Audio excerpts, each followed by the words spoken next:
We are going live now. It's the urban heat. Shout out to Coach Live. I can't see myself. That's not good. You're not going to be able to see yourself yet, honey. Sunday nights at 10 p.m. On the urban heat, just calling. Do I have to put these on because I can hear? Yes. I have to? Yeah. You got to turn them down. Yep, I'm going to come show you again how to turn them down.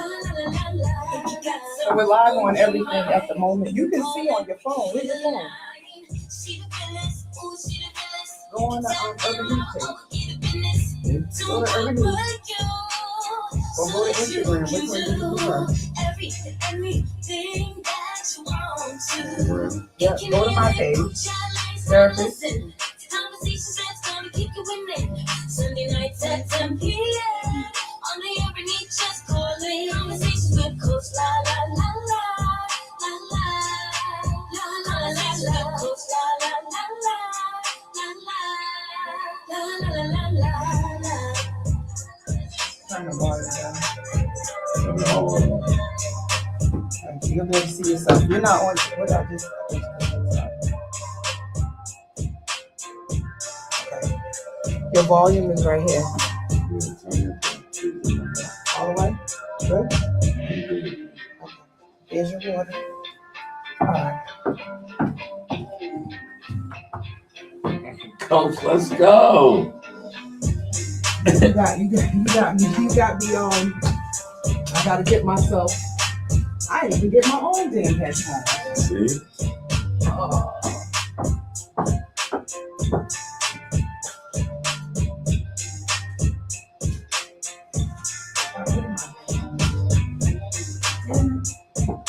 I'm on this, and that's because they got another here.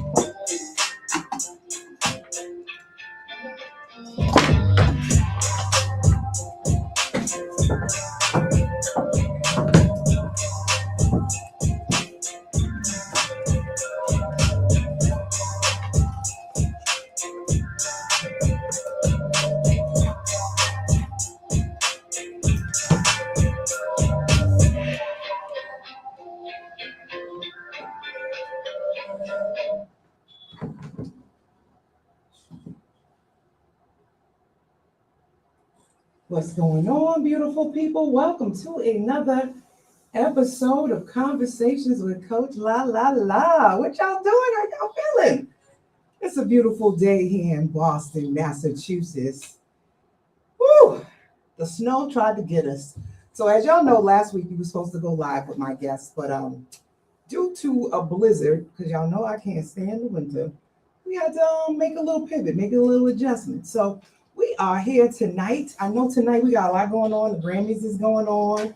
Folks is probably watching football. Is football tonight? I think people watching no football tonight because next week is the Super Bowl and the Patriots are in the Super Bowl. Isn't that exciting? Super exciting. Shout out to everybody who's tuned in on iHeartRadio, Facebook, Instagram, YouTube. I appreciate y'all. Looks like I may not be live on the Urban Heat page. I don't know why. Let me try that again. Oh man, I'm sorry, Urban Heat. So all y'all that's on Urban Heat, right now we're having some little issue with the Urban Heat page. For some reason the live was deleted. I don't know why that happened. I'm gonna try to see if I can bring it back real quick, y'all. But yeah, it's not there. So I may have to remove it. I'll remove it and bring it back. Hold on, y'all. So anywho, right? So we are going to be having a special guest on here with me tonight. And we're going to be talking about joys of resistance. And y'all know that, in case you didn't know, this is Conversations with Coach Live right here live on the Urban Heat. And every Sunday, we talk about all things mental health, all things that help us cope and just navigate this world that we are all living in. So I'm trying to bring us back up on Urban Heat page. I think I was successful, y'all. So shout out to everybody on the Urban Heat page. And so what have I been up to? So it has been a busy January. Shout out to my sister Shamina, who celebrated her 47th birthday. She's kept me really busy outside. Y'all might have noticed that as we were Yeah, so there's something going on with the Urban Heat page, y'all. I'm so sorry. I'll have to troubleshoot it later, but it looks like there's some issues. Anyway, if you are on Urban Heat and you are unable to watch the show live, check us out on Instagram, therapist underscore coach LA, or you can also go to YouTube at iamcoachlaw.com because I'm not sure what's going on with the Facebook side of the Urban Heat page. All right, so tonight's guest, what we are going to be talking about is his journey. Some of you in Boston may have already heard about his story, but let me tell you a little bit about Mr. Joseph Bennett because I just finished watching Murder in Boston, the documentary, and it definitely was something that was triggering for me. In 1989, I believe I was in the 8th grade and I went to Mission High. Some people may remember Mission High. But I was 8th grader and I remember the chaos, and I had a lot of friends that lived in Mission Hill. So Joseph Bennett was actually born and raised in Roxbury neighborhood in Boston. For people that don't know, Boston is a very unique place. We're made up of a bunch of different neighborhoods. And he's from Mission Hill Housing Development. Those who know him well, family and friends included, they know him as Two, which hopefully he'll tell me how he got this name. Also in the documentary, I found out a lot of his family have nicknames. And last week, or 2 weeks ago, y'all found out what my nickname was because my sister disclosed it on this show. But he's also known by the name of Joey. But during his childhood, something really traumatic happened where Joseph and his family experienced their first encounter with social injustice and racism here in Boston, Massachusetts, by the Boston police in 1989, when his uncle, Willie Bennett, was falsely accused of murder. Some of you guys may remember the Charles and Carol Stewart case, which is now infamous. You actually may have seen it made local and national headlines, and there's a documentary on HBO that's all about this case. And so, as you know, his uncle was wrongly accused, and we came to find out that the man killed his wife, and then he committed suicide. Anyways, go watch the documentary. I'm not going to give y'all all the details. But what's interesting about this story is that, unfortunately, in 1993, time would repeat itself, and young Joseph actually found himself in a similar situation where he was falsely accused of a stabbing at Morning Star Baptist Church.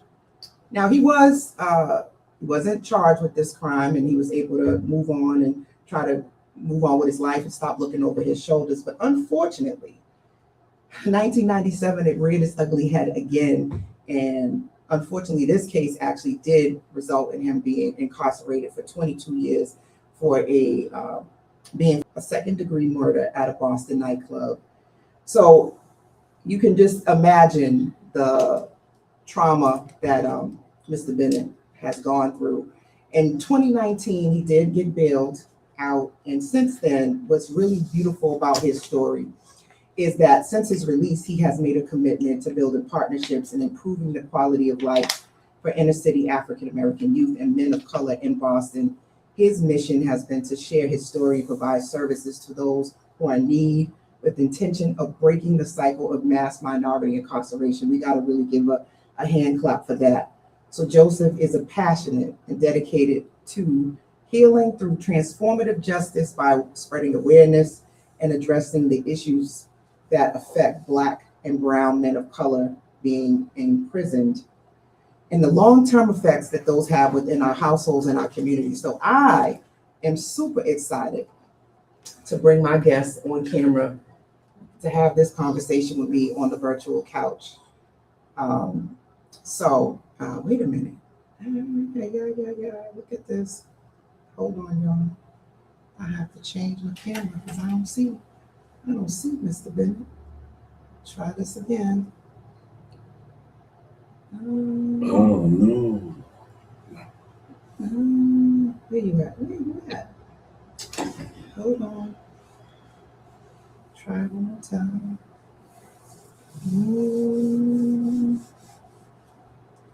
That's me. Where's you?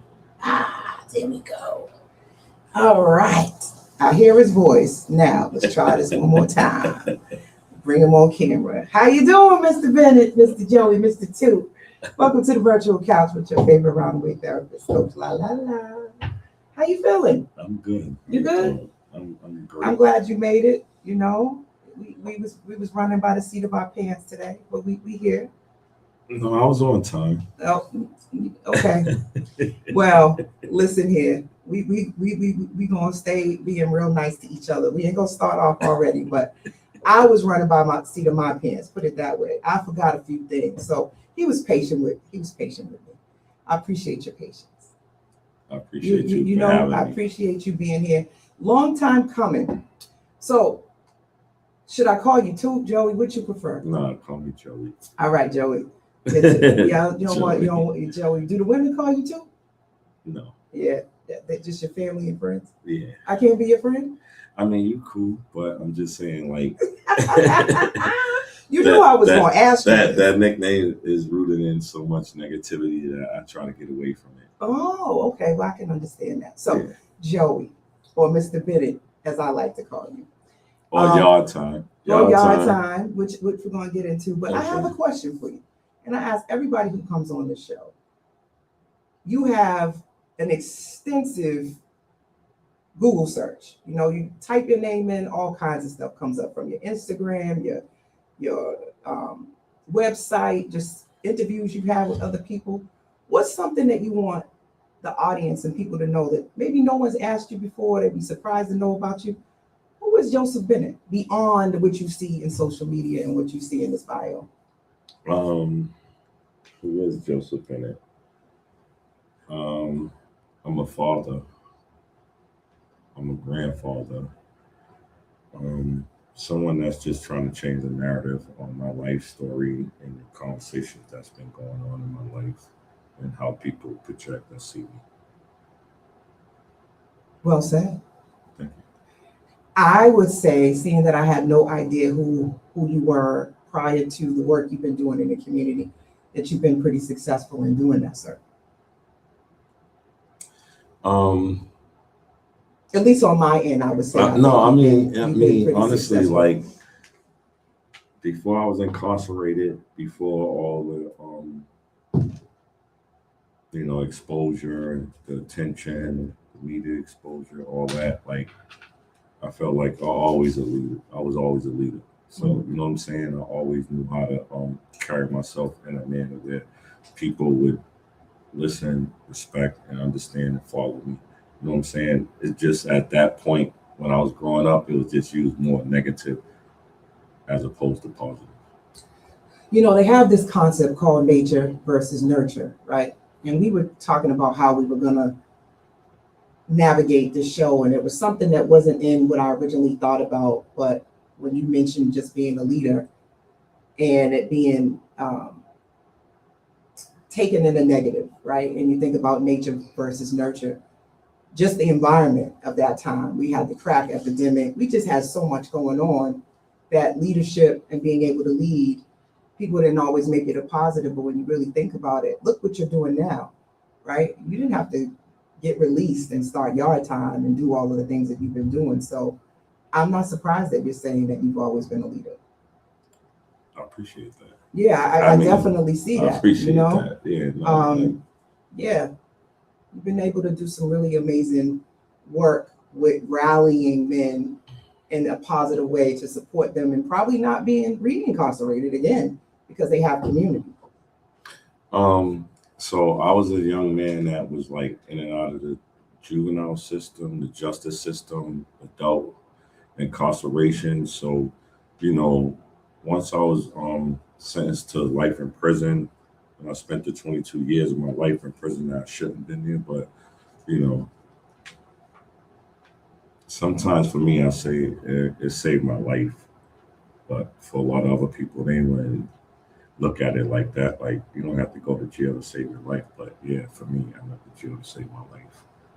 Wrongfully. But, yeah. I can feel you. There's a quote I love, right? That sometimes our biggest opportunities come disguised as bad news.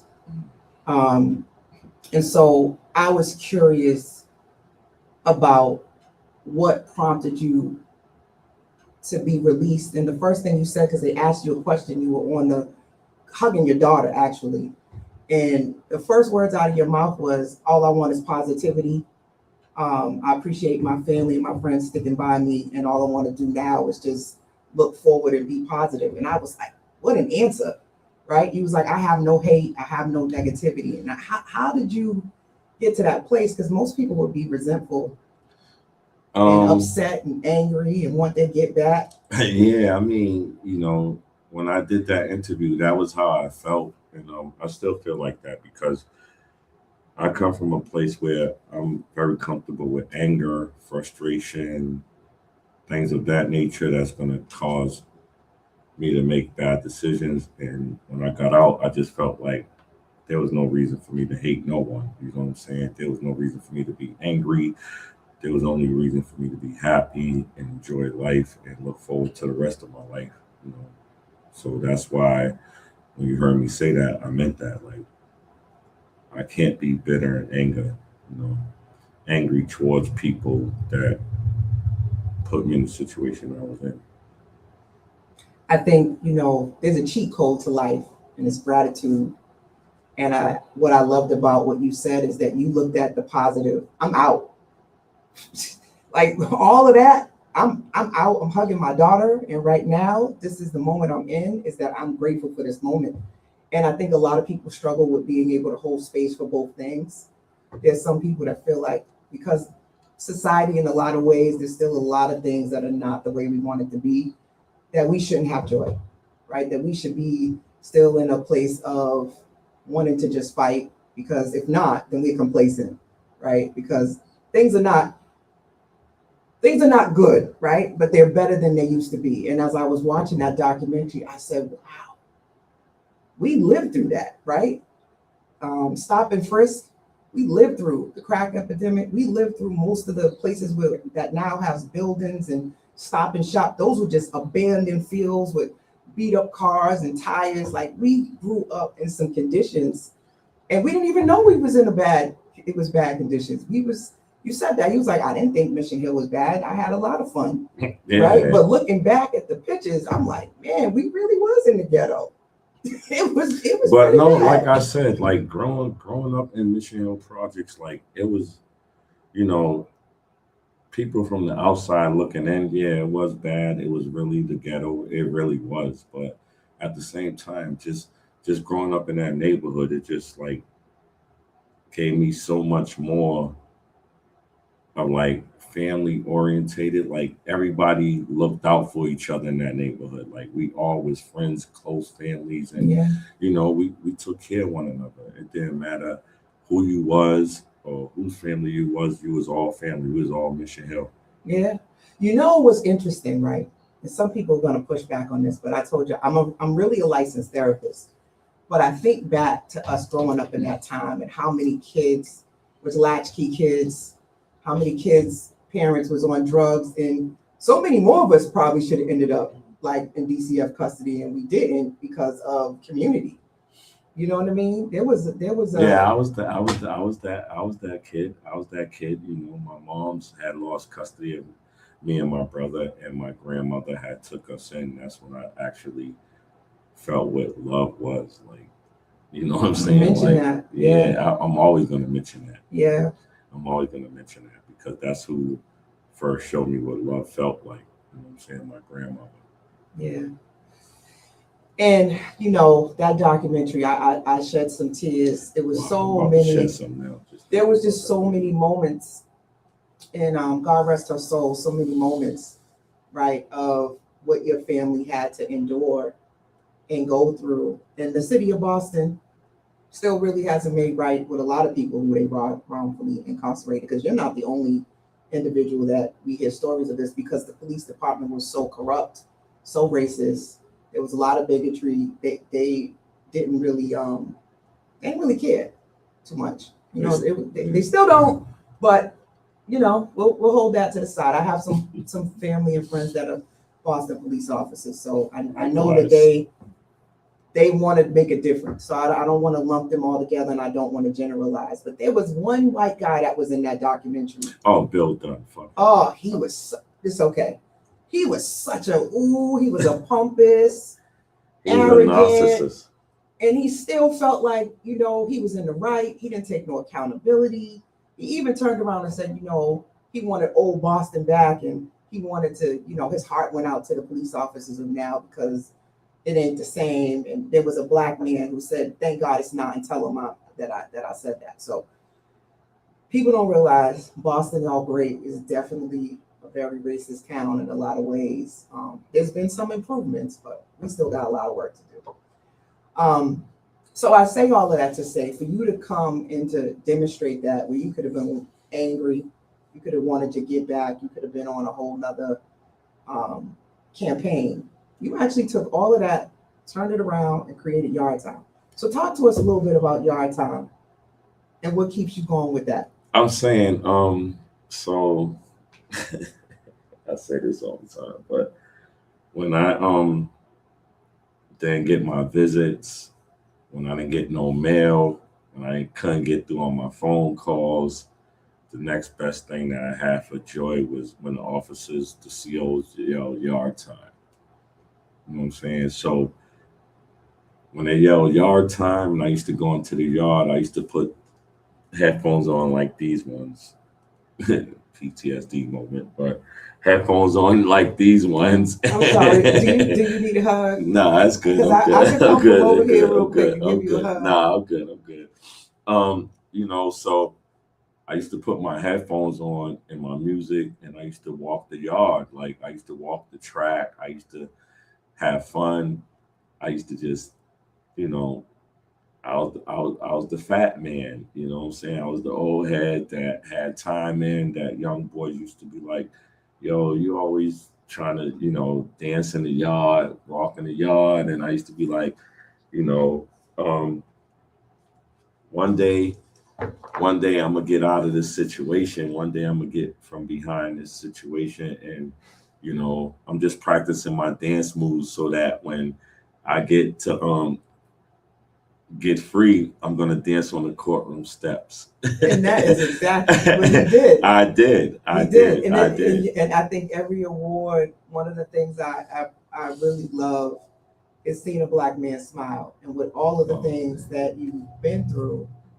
I'm crying now. Like okay. I'm just trying to keep it together. I'm sorry. No, I'm like, not sorry it's that way, but I'm saying, right, the one thing we have is when they can't take your heart and your joy. They say, do the time, don't let the time do you.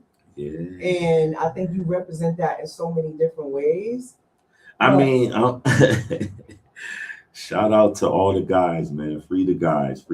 Like, honestly, like, my time doing was different than a lot of guys. Like, I figured it out.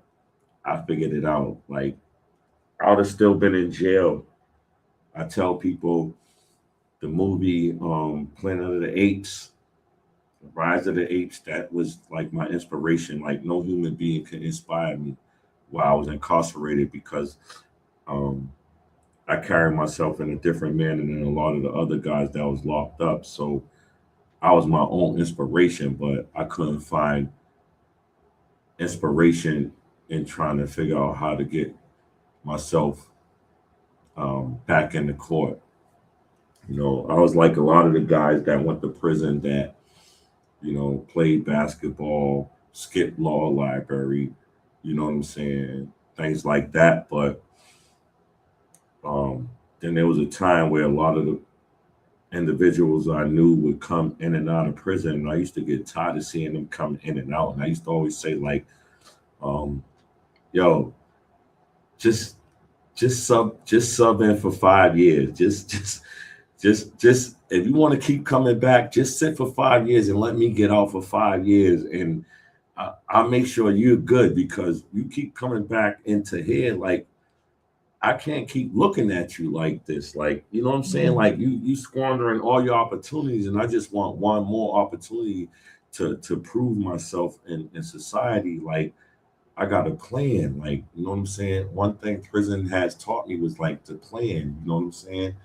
Like, if you fail to plan, then,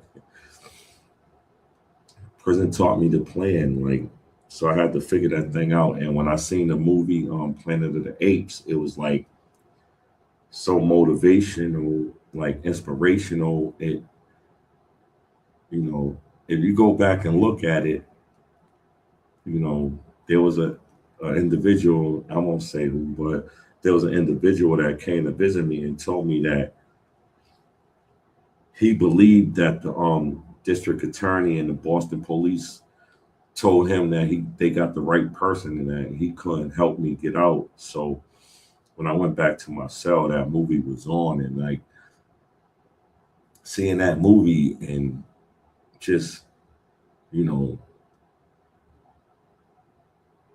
I figured it out. That's all I could say. For my guys that was with me, they know what that means. I just figured it out. Like I just had to find ways to put my case back out in society, people to know. Like it's sad because there's a lot of people that see me now that really is on my paperwork, that really helped the Commonwealth put me in prison. But again, like I said to you, I forgive them. I'm not even bitter. Yeah. I got every reason to be bitter towards them people. Like I'm not. Right. You know, I brought up nature versus nurture because sometimes, and after listening to that police officer in the documentary, it's almost like, well, we got to get you for something, right? Like it was almost like a target on your head that in their mind, you were already a criminal that just had to find something, right? Even if they had to pin it on you, it was going to get you for something eventually. And that's what it felt like. It's like they was just adamant, you know, to find something at some point. So hold on, can I I'm start like when you opened up, you said that I was arrested for the Morning Star stabbing, shooting, whatever they want to call it. Yeah. But I was never formally charged. I was formally charged. No, I was I meant charged. convicted. I wasn't convicted Right. because the district attorney had to file a no cross, which is what they just did recently for my murder case. Like that's what they do. They like to lock me up, right?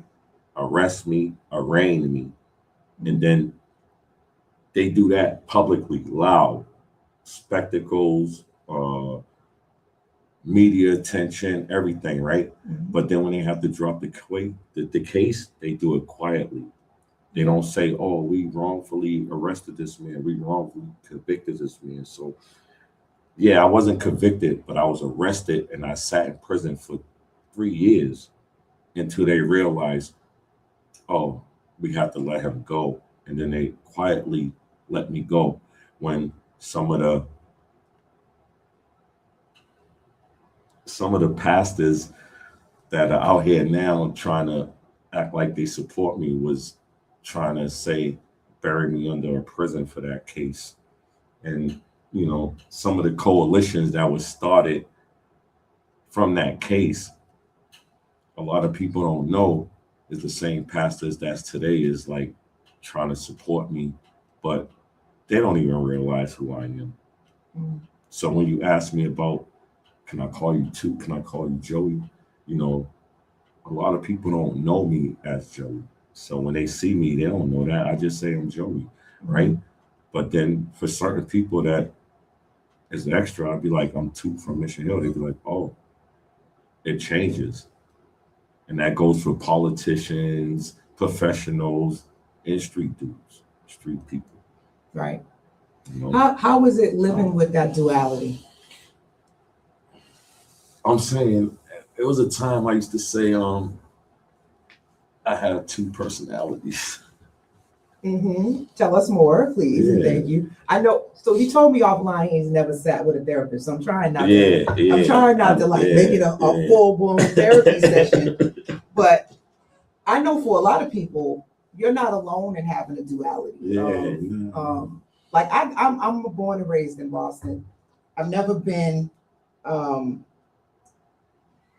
I have a lot of family members who have a dual dynamic, right? Where there's certain parts of their lives that no one would know about because, you know, there's a way I feel like some Black men, not everybody, has had to have that dual existence just to survive. And that's why I brought up nature versus nurture. And if the environments would have been different, right? Certain things, certain decisions, they would have never been faced with having to make. Do you agree or disagree with that? 100% agree with And I think that. because of that, I tell people, to protected Joey. Two was who I had to be when I left the house. Joey, who I was when I was in my house. and I understand that. As a therapist, I understand that, right? The city understands that too. But we grew up in a very interesting time. The crack epidemic was no joke, right? And a lot of us had no idea what we was dealing with, but it was just a different time. I was saying when my sister was on 2 weeks ago, we had 3 crack houses on our street that we had to pass by just to go to school. Most people's parent or somebody in their family was using drugs or selling drugs. It was just what it was. So I just think that for a lot of individuals, they threw the book at us, like not thinking about all the political stances and everything else that was going on that created those environments that we were growing up in. So I'm glad to see that you are keeping joy in all of this and that you're doing something positive and helping other individuals heal and find a way through. Because like you said, not everybody is able to do that. Some people don't do their time like that.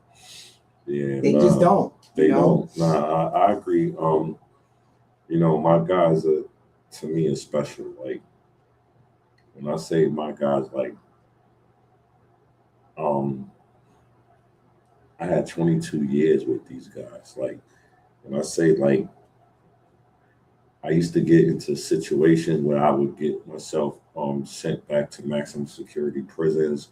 Like my guys used to be like, yo, I'm coming back up there so I could be with you. You know what I'm saying? Some of my guys used to literally say, yo, I'm about to get lugs back to the max so I could be with you, And so like some of these guys are home now and, I try to support them as best as I can, and make sure that they know that at the end of the day, like the same way I was there for y'all when we was locked up, I'm gonna be there for y'all when I was out here. And a lot of them get it. Yeah. There's a lot more that won't, acknowledge that I took care of them and looked out for them and helped them and got them through and, put commissary on their books and things like that. But there's a great portion of guys that understand and they get it and they support me and they still with me to this day. Yeah. So this show tonight, right? This is season 9 for me, my chapter 50. You just had a birthday. Yeah. Happy birthday. Thank you. It's this Friday. Yep, this Friday you just had a birthday. So it's kind of fitting that, you just had a birthday. It's the beginning of Black History Month, which I celebrate my Blackness 365 days a year. But the irony, I guess, in some ways, that as people of color, we've always had to remix adversity. We've always had to take trauma and find a way to turn it into purpose and still find ways to still have joy, even when things are not the best, right? You'll see us throw on the music and the grandma sing church music and we don't really have much.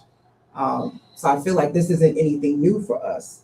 But when you think about emotional fitness and you said, Yardtime, and that you would put your headphones on, I kind of figured Yardtime was connected to that. But when you think about that, that's emotional. You see that? You see? Yeah. Oh, you can. I don't know if they can see it, but let's make sure.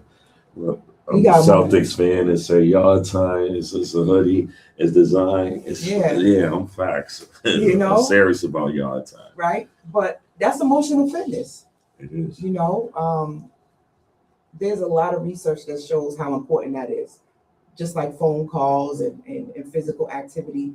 Again, don't do the time, don't let the time do you, right? All of those type of things. So when you think about emotional fitness, what does that say to you? What do you think about?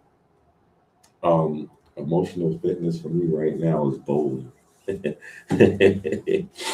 what I it did is. See you started a bowling. It is. You started a bowling. We're on our second season. Like, I used to play basketball. Of course, I grew up in Mission. We won all championships, all generations. But so Here we I go. know. Here we go. Right. That's debatable for a lot of people, but we win. Um, Shout out to my mentors, John Jackson, Chuck Davis, the whole thing. But for me, it was like I can't run up and down the court right now. I don't want to. My body is my money maker, so I got to show up for places, things, and make sure that I'm represented in a nice manner. So the next best thing was one day my men's group, we went out bowling, and when I seen the joy in these guys' face just from bowling the ball down the alley, down the lane, it registered for me like, wow, like okay, cool. You know what I'm saying? This is therapeutic in ways that people might not understand. But for my guys to be able after 35, 33, 44, like I got guys that's been in jail 48 years, 44 years, 36 years, like for them to come out and then be able to bowl and then like to leave out of there with a joy, right? That's what you're saying. Like that joy. Yeah, I had to make sure we invested in that. Like we had to make sure it was known. Like, we might not bowl the highest scores, but we there for therapeutic bowling, like to get out our own way, to get out our heads. I think that's dope. One of the things I started doing last year is I started doing 5Ks. And there's a lot of science behind why bringing them to bowl. It could have been anything. It could have been roller skating. It could have been basketball. But there's releases of dopamine when you are engaging in something where there's a task and you can complete it, which actually increases your mood. It makes you feel better. It puts a smile on your face. That's why we always encourage people to go have a hobby, right? Engage in something that they enjoy. So yeah, there's a lot of science about why that works. It works. It works. It does. It like so. I have last season we had because we started now. We bowling tomorrow actually. So pull up. Where do you bowl at? At Boston Bowl. Okay. So. Is this only for men? Yes. Okay. Because. And that's fine. Yeah, I just want to know if I can join the team or something. That's a great segue. So like Yardtime is about to collaborate with KTB, and we about to start a women's group that at the end of the women's group that a lot of women do hit me up like, oh, we want to bowl against the men, and I said, cool, that might be something we can do at the end of the season, and then further on. We can have a women's bowling league, but right now, I just feel like that's a space for us not to be distracted. Okay, but you said pull up, and I'm a woman, so I had to make sure. It's 48 men there, so exactly. No, exactly. That's not for coach to come. Exactly. He meant for other people to pull up. I meant like men pull up. Figure of speech, y'all, ladies. You see, I had to clarify, right? No, because shout out, my homegirls. They've been on my back. Like we want to come through and bowl. We could beat y'all, and I believe that because we're not the best. But at the end of the season, we like I said, we about to start a women's group that at the end of the season is going to go for like 6 to 8 weeks. The women's group and my men's bowling league is for 12 weeks, so we end in April. But at the end of the season, we plan on having co-ed tournament where women can come and bowl that night and have a great time and enjoy the presence of some solid men. Okay, so that sounds awesome. Now, is it something that you can sign up for at any time, or is it teams already formed? Can you just pull up and join the team like that? So we initially started on January 12th, and then because of the snowstorm, which last week canceled us, but because of the snowstorm, we starting tomorrow. I figured like for the next 3 weeks, we're just going to figure out who's going to show up because it is a 12-week commitment. And if you're not going to commit to it, I don't want to be wasting this time and the spot and all that thing. So, people are welcome to come and see if they want to do this, but if not, It's cool. yeah, exactly. So pull up on what day? Monday what time? nights, Boston Bowl, 6:30 to 8:30. Sometimes it be 6:30 to 9:30, depending on how many people show up and how many lanes. But like I said, for the most part, at one time I think we had like 48, 50 guys there. That's dope. So here's the thing, right? Black joy is not denial. It is defiance. So I think that in a lot of ways, taking back your power, taking back your smile, and realizing you didn't break me. The simple thing is bowling, right? And having camaraderie is a testament to I still have my life. That happened to me, but that's not who I am. So I think that's dope that you're doing that. When I tell you, like, people don't get it. Some people will say to me, like, "Oh, I didn't know you was doing this. I didn't know you was going to do that. I didn't know that." Like, my favorite saying is, "How would you? You never came to visit me. You never wrote me a letter. You never picked up a phone call. How could you know any of my ideas?" To y'all, these is all new ideas. For me, I've been planning this moment for 22 years. So I can feel that. So I mean, what else did you have but time to think and plan? So there was I've been listening to the 50 Laws of Power by 50 Cent, right? And a lot of people know or don't know that before 50 Cent became, Curtis Jackson and doing real estate and all of these other things, he was a corner boy, right? Sold drugs, he was a street guy. He was a menace to society in a lot of ways, right? He has a whole nother past that until you go research him, you might not know. But he talked about treating the corner like it was a job, right? He would go at the same time, he would stay there, he would get off at the same time. But while he was there, he would be thinking about all of the things he wanted to do instead of being there. People don't think about that. A lot of people have visions and goals beyond their circumstances, right? And that's called manifestation, right? A lot of people don't realize that when you're in, they would call it the story of Job or Daniel in the lion's den. When you're in your worst situation, you actually come up with your best ideas, your biggest dreams, right? But not everybody executes on them. Some people feel like it'll never happen. It's just a dream, right? And they literally allow the world and the environment to make them think that it's impossible because this bad thing happened. Like if they got a scarlet letter on them, you can never achieve that because you'd be nothing but a criminal. Negative self-talk is real. How did you push through all of that? People thinking you couldn't do it, wasn't going to happen. You're not going to be able to turn this around and create a whole nonprofit. Get all these guys together. How did you push through that? Because I know every day it wasn't always that you could get it done. Yo, I'm looking like a sap, right? Because stop it. Like she's touching on a lot of things that meant a lot to me. So she said 50 Cent, 50 Laws of Power, right? But before 50 Cent, there was a book called 48 Laws of Power, right? Yes. By Robert Greene, That's who right. inspired 50 Cent to write that. Go ahead now. Tell them right? the history. And on my arm, right? Y'all can't even see it. I don't know how to get this thing right. The camera, like right? that little lever. Okay. Well, that lever, you can pull it down. Yeah. All right. So, see,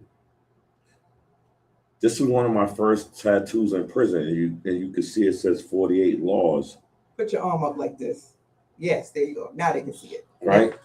All right. So you got the 48 laws on your arm. Right on my arm. This is one of my first tattoos, right? We ain't never talked about this. Okay, we ain't never talked about it. He doesn't even know. This is all happening live. This is real talk, right? Like this is number 2, right? Lord, protect me from my friends. Right? I can handle my enemies. 48 Laws of Power. This is my first tattoo when I walked into the prison system. These ones. And that's crazy that she would mention 50 Cent and the Laws of Power. So it's a great book by the 48 Laws is actually an excellent read. He's been talking about what's the movie you said that you watched? Caesar, Planet of the Apes. I didn't even, but anyways, that movie's also, I think, if I'm not mistaken, related to the Art of War. It is. It's related to the Art of War. But these are some books y'all gotta go read, right? But the 48 Laws of Power, like he said, was Robert Greene, and then 50 Cent got with him. And what's dope about it is he converts the 48 laws and applies it to street life and being in the. And I never You read just 50. gotta go I listen to it. You gotta go read it. never read 50. I never heard the video. I never heard the audio, but like I read 48 Laws of Power, and It'll change your whole way of looking at things. it prepared me for this moment, these opportunities. Like when I say to y'all, like she touched on something, like, you know what I'm saying? Like, protect me from my friends. Yeah. Because your friends are the people that get the closest to you. Yeah. Right? Yeah. And they'll do you dirty. Right? Yeah, there was a couple of things I wasn't gonna really, but y'all need to watch the documentary. But I also think it goes back to something which is fear, which they bring up in the 48 Laws of Power, like how fear dictates and can motivate a lot of decisions. I'd rather be feared than loved because the fear lasts longer. Mine is respected. I think I shared that with you. I want to be respected at the end of the day. I found that when people respect you, they tend to not do you dirty. People can love you and do you dirty. People can fear you, and when they fear you, they will sometimes harm you or do things because they're scared of you. I just want you to respect. Protect me from my friends. So I can handle my enemies. yes. So we talked about, well, I wanted to talk about trauma, right? Because a lot of people talk about trauma and what trauma is, what it isn't. I feel like anybody who's growing up in the hood, we are constantly traumatized or have experienced something traumatic. So for the sake of what trauma is, it is just something that's deeply distressing. It's a disturbing experience. And when you hear that, then how can we not have been traumatized? So all of us are traumatized. I did not realize that I was traumatized until like I met a therapist who pointed out my trauma to me. Great point, because you get to determine whether or not you're traumatized or not. For instance, some people get on a roller coaster and they're traumatized, don't ever want to be on another one again. Somebody else gets on a roller coaster and it's the most exhilarating thing they've ever experienced, right? Put me on it again, right? So at the end of the day, you cannot tell somebody what is traumatizing to them, right? And that's where living in the inner city becomes challenging, right? Because we talked about that you said that you could be emotionally detached. We kind of talked about that offline, right? And a lot of people will say that's a traumatic experience, but it's also called compartmentalization. Being able to separate your emotions from something is actually a skill set that helps you to make better decisions. So it's a double-edged sword with that, right? Because it doesn't mean you don't have emotions altogether. It just means that you know how to manage them. What do you think about that? I'm emotionally detached. Mm-hmm. I'm emotionally detached. Like, I guess you're right. Like, I do know how to manage the two. Mm-hmm. I do, but I come from a place of abandonment.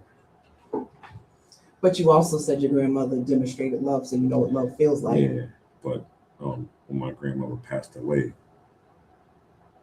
all my life I dealt with abandonment until I got to my grandmother. But my grandmother could only give me a certain amount of love that was fulfilling. But seeking love from everything else, women, relationships, friendships, never happened the way it did. That's why when I say that my grandmother's love is a love that I don't think I will ever find again. It's because she loved me unconditionally. I don't think nobody can love me unconditionally like she did. I can feel you on that. But what about your love with your children?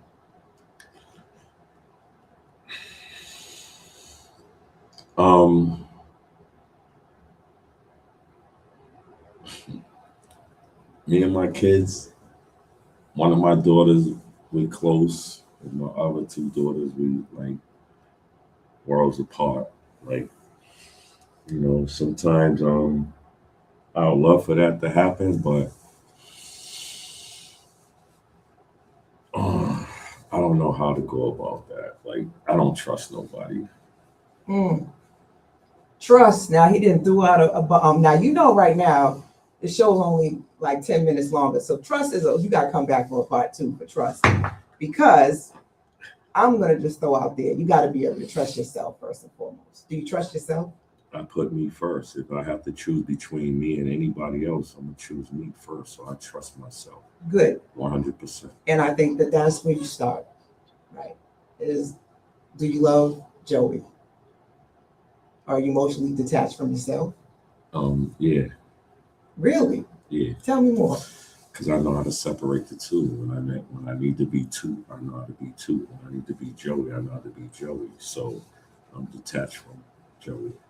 I got you. So Joey's the one that got the feelings. Very much so. Gotcha. Two protects Joey. Now, this is for another day and another time offline. But I understand exactly what he's saying.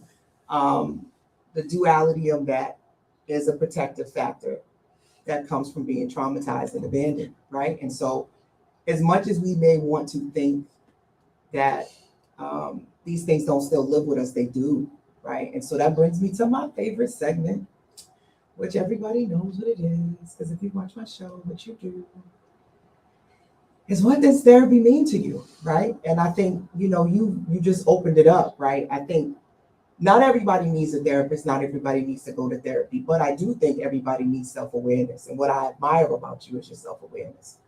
That doesn't mean that because you're self-aware that it automatically just goes away, right? And you just get this automatic healing. But what I appreciate is that you found spaces to still have some joy and to navigate it to the best of your ability. Just the fact that you're even expressing any level of emotion. Honestly, let's be honest. You're expressing some emotion on my show. Right. So what people don't know about me, shout out to Donnie's too. Donnie's Watson, you know what I'm saying? Shout out to Donnie's. You know what I'm saying? Like, she put me on to something that is called a super patch. And the super patch thing, I ain't even a spokesperson for it, but I wear it every day. I got it on right now. It relieves me from stress. It relieves me from aggravation, tension, all that. I didn't think it worked, but it works when I'm put in a situation that forces me to be my old self and I don't react in my old ways. I knew that there was some growth going on. And I have a therapist that I communicate with, but, I only call her accordingly. And what I mean by accordingly is that sometimes it might be a moment where I have a toot moment, and I know toot moments will lead me back into prison. So she helps me get back to being Joey and Joseph. You better talk about it, my brother. As I told you, season 9, y'all, I was bringing real life story, real people. This is no fluff, right? This is real life that we are out here navigating, and I always ask people to just be a little kinder, a little bit more empathetic. You never know what people are walking with, what people have gone through. Try to be a little bit more present with yourself. Because I really think if everybody would just step back and take more control of themselves, the world will be a better place in general, right? It's easy to just project all the time on the other people. I act like this because of you, and I did this because of you. But when do you take control over yourself? So I got much respect. I admire you, and I'm thankful to have this conversation. I think a lot of people need to hear this because this is something that we continue to navigate.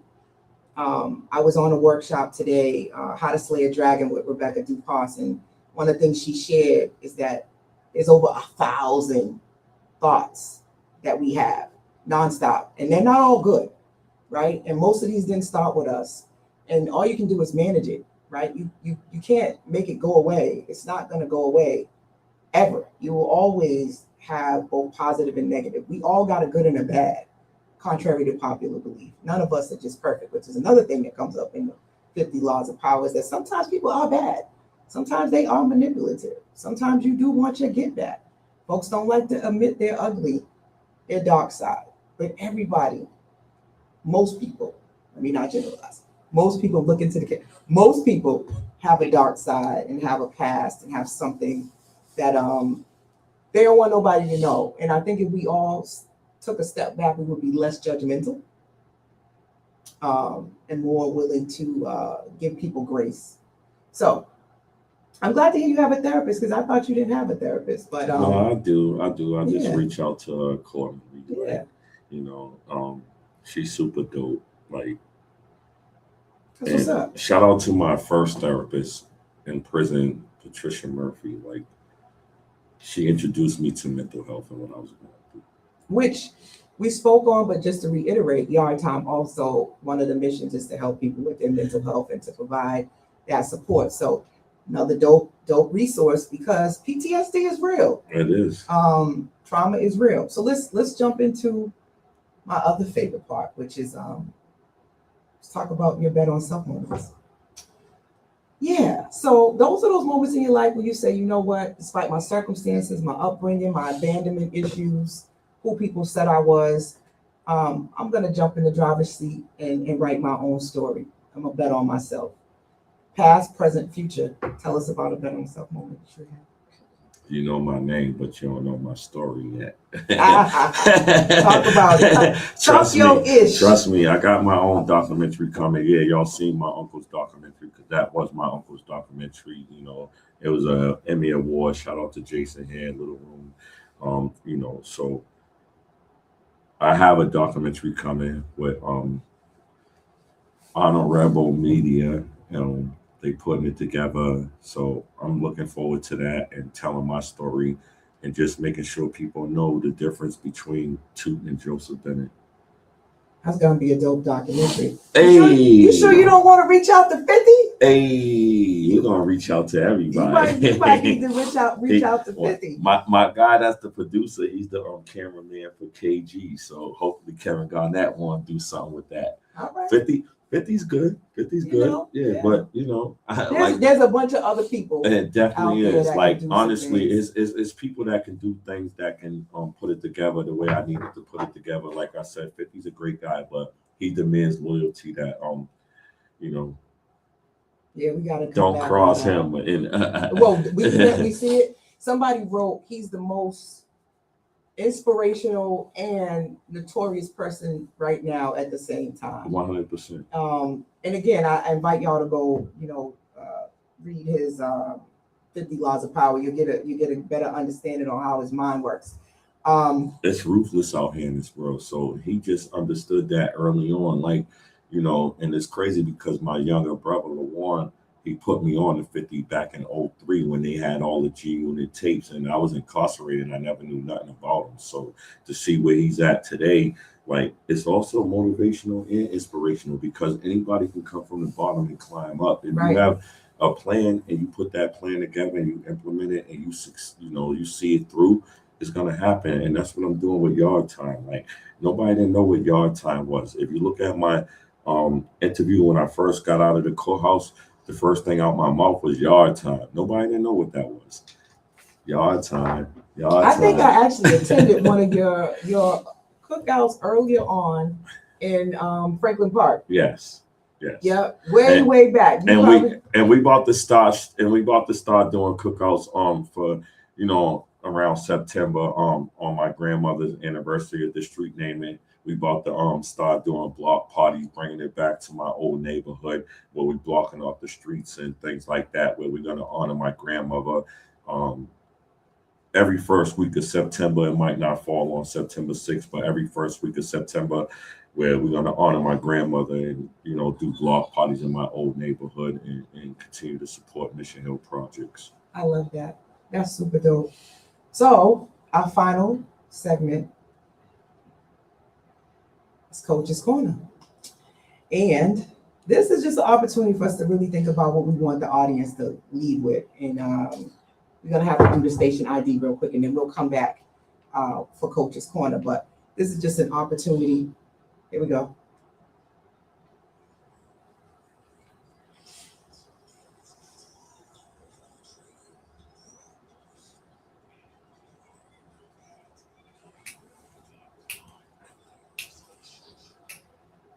Okay, yes. So thank you for everybody. Give y'all a quick shout out. Instagram right now, y'all are popping. I see y'all on there. Shout out to DL. I see you on the check-in. Appreciate all y'all. Shout out to DL. What up, DL? DL's on there. Yeah, so come to get my sweatshirt. You should be able to see the people on there on your side too. So iHeartRadio, Boston has Black Radio. Thank y'all. Y'all rock out with me every week. Facebook, Instagram, YouTube. Appreciate y'all joining this very important virtual couch. Because, as I just said, Coach's Corner is just a moment for us to think about what we want people to take away from this. There's so many people in our community that are struggling, that are in pain, that are dealing with trauma, abandonment, that are emotionally detached, trying to navigate how to do that and still find joy, find love, date. I mean, it's just real, right? Like, I need to protect myself, but I also still want to feel and be connected, but not too much, right? It's a dance. But what do we want? What do you want people to take away from this conversation? What is, for those that might be listening that's still behind the walls or just recently got out, just what do you want? What do you want to tell them? For my guys that's behind the wall, first and foremost, keep your head up. Like, when I didn't have no hope, I found hope somewhere, somehow. You got to find that joy and that hope. And for the people right now that's watching this interview, judge me for who I am, not for what you heard, not for what you may have seen on social media, but get to know me and then figure out from there how to connect with me, because I'm genuinely a good person. I have my flaws, but I don't have no weaknesses. And I try to make sure that my flaws are not exhibited as much as my strengths. So, connect with me, figure out how we can connect and support each other, because I like to support everybody that's coming from Boston. Salute. I love that. What we know, right, is that by consistently engaging in joy rituals, right, self-care, holding space for taking care of yourself does help you reduce stress. It does help you improve your mood and your mental health. Here's the thing, it's not going to make everything go away, right? But similar to people who use weed, sex, shopping, travel, narcotics, right? All that stuff is temporary too, believe it or not, right? It's all chasing something to help you manage pain, reduce pain, but it never goes away. So I invite people to try other rituals, try other things that can be just as addictive. Going to the gym, bowling, 5Ks. It actually really does a lot of the same stuff. It's just that, again, environment, right? When you were sad or upset, somebody was like, rolled up a blunt and passed it to you. Or said, hey, try this crack, it'll make you feel better. Or let's go have a drink. If you think about, these things are introduced into our lives to help us cope. Imagine if we had people introducing other things into our lives to help us cope. So just replace it.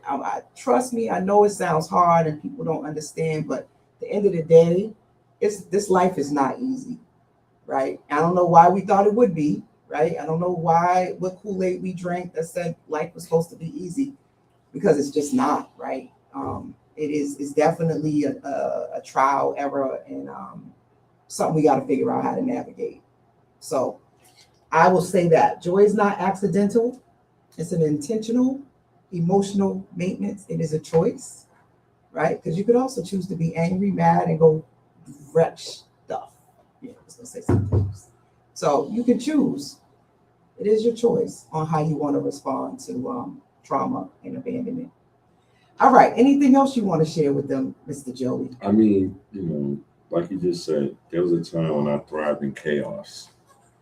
I still thrive in chaos, but in good chaos, not negative chaos. Because for me, dealing with mental health, I don't like structure anymore. I've been under structure all my life. At 52 years old, I don't have a justice system to answer to, because that's where all my structure came from. So, yeah. So here's some homework for y'all. I know some of y'all don't like homework, so take that word loosely, right? But here's what I would like for you to do, is to start believing you are worthy of joy, even when the system tells you otherwise. Choose daily practices that help you regulate your nervous system. trust me, working out, journaling, poetry, because y'all know I'm big on poetry. Find some outlets that are positive, that if you chose to be addicted to them, there wouldn't be a negative outcome of you doing so. And remember, your legacy is built in your patterns, not your promises. Legacy isn't what you leave for people, it's what you leave in them. So thank you for joining us on this episode of Conversations with Coach La. Hope you've enjoyed this virtual couch, and I hope I see you back here next week. Thank you, Mr. Joey Bennett, for your time, your attention, your vulnerability. Yes. And thank you for not being emotionally detached tonight. Mm. You know, you opened up and you allowed people to see a different side of you. Can you allow people, tell people where to find you? I have your email and your Instagram. Instagram, Yardtime. I think it's Yardtime ENT Inc. Yes. Facebook, Joseph Bennett. It's yardtime.org on Facebook. www.yardtimeent.org on every other platform. But I'm here. Absolutely. Find me. I'm not hard to find. No, he's not. Just Google him. Shout out to my sister. Shout out to Opal. I appreciate y'all.